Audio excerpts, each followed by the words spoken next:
Hi, I'm Sam from LKS Quaero, and today we're going to be talking about setting expectations. Now, just to take a big step back first, people at work generally want some certainty. They want to know how to predict their environment. They want to know if I act in a certain way, I'm going to get this sort of response. And that's why there's a tremendous amount of anxiety that's been caused by the pandemic, for example, and what sort of impact that's going to have on me. But also, when you see things that are unexpected at work, there tends to be a bit of anxiety around that. How does that restructure affect me? What about this new policy and procedure? There's a new CEO coming on board. What's that going to mean for me and my role, for example? So setting expectations comes from that sort of thinking that if people want certainty, then how do I create some certainty for people within my own control as a leader?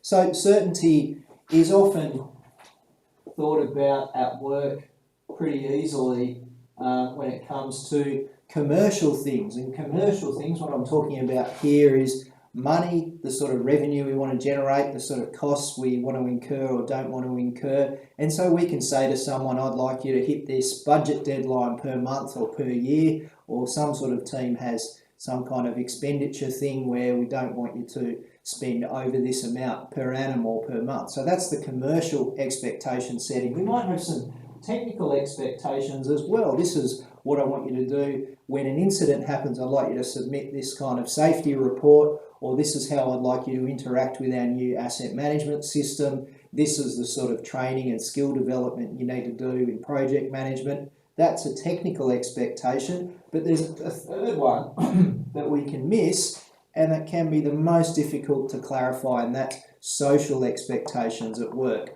And you can get some insight into this through what are your values, what's the organisational vision and the sort of mission, what are the kind of behaviours that your organisation expects of your people. But for each individual team, there's generally some scope for coming up with a set of behavioural expectations that's going to work for my team, our customers or our internal stakeholders, how we want to work together within this team, as well as how we want to work with other people as well.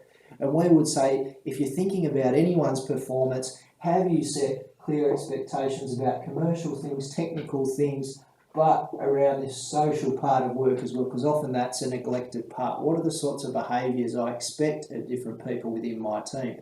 Now, if you have set expectations, there are some traps. Sometimes the way these are applied that it's a bit of a dotted line. On Monday it's like this, Tuesday it could be slightly different, or if I'm Max, it's different again for Jane, it's different for Jerry. So we need to make clear expectations, but fair expectations that are applied consistently among people as well is really important. Otherwise, people will tend to expect, well, on this day I can do that, next day this is possible, and then all of a sudden you haven't created clarity or predictability about someone's working environment.